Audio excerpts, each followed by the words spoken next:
ay taga-London? Loan dito, loan doon. Patong-patong na ba ang mga utang mo sa SSS at nababaon na sa taas ng penalty? Buti na lang meron ng SSS Consolidated Loan Program with Condonation of Penalty o CONSO Loan Program.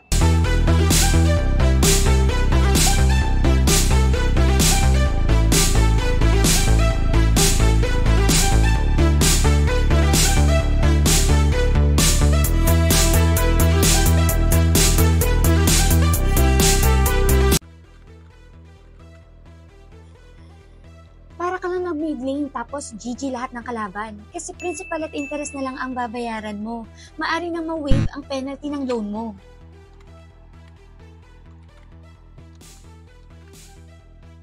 Yep, that is if you have past due SSS salary loan, calamity, emergency loan, and from nakaraang loan restructuring program. Di nga lang pwede dito ang Educational Assistance Loan Program.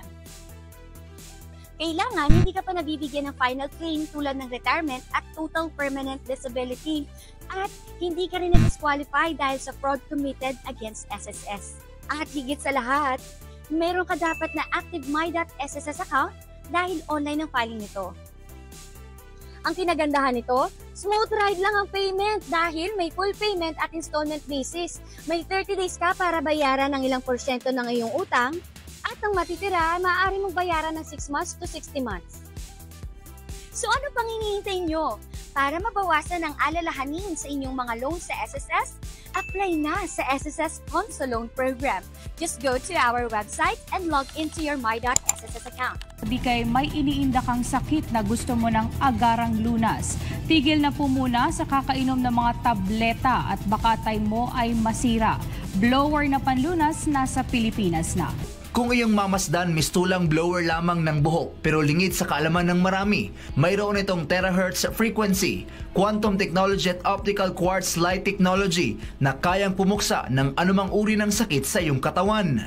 Ang radiant energy na ibinubuga ng iTeracare therapy device ay kayang tumagos sa iyong balat, internal organs maging sa iyong mga buto.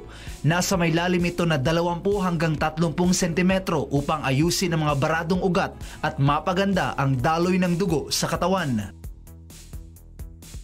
Good morning po. My name is Ernie Tayag. I'm from Davao City, originally from Bataan.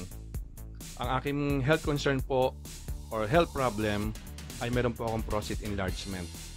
Ang una pong nangyari sa akin at the age of 41, doon ko na lamang meron ng prostate enlargement kasi po bigla pong sumakit yung aking tiyan tsaka likod na yung pain po is mas gusto ko pang mamatay. So, nagpa-check up po ako. Ngayon po I'm 53.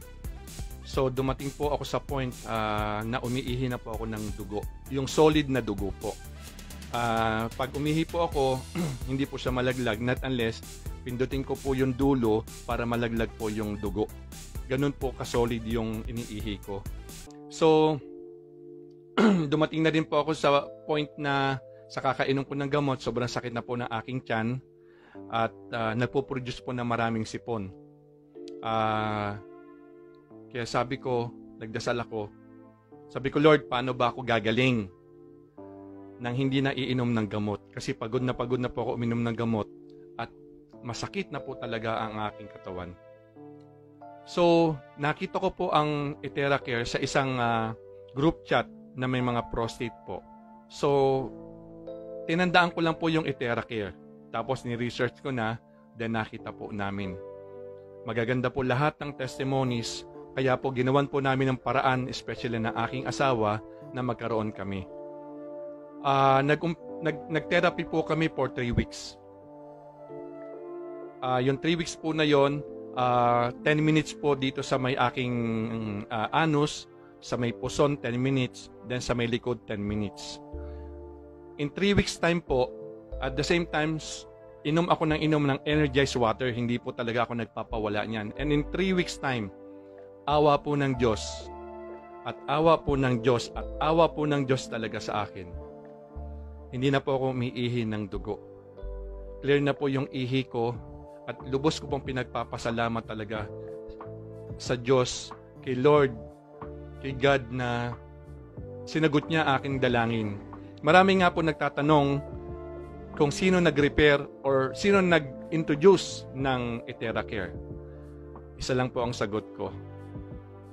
Si Lord, dahil hiniling ko na pagalingin niya ako nang hindi na ako iinom ng gamot. Kaya matagal na po ako hindi umiinom ng gamot at nagbo-blow lang po ako regularly at pag-inom ng energized water. Kaya sana po makatulong din po sa tulad ng case na meron ako. God bless po sa lahat. Maraming salamat po. Pagpalain po ang lahat. Thank you po.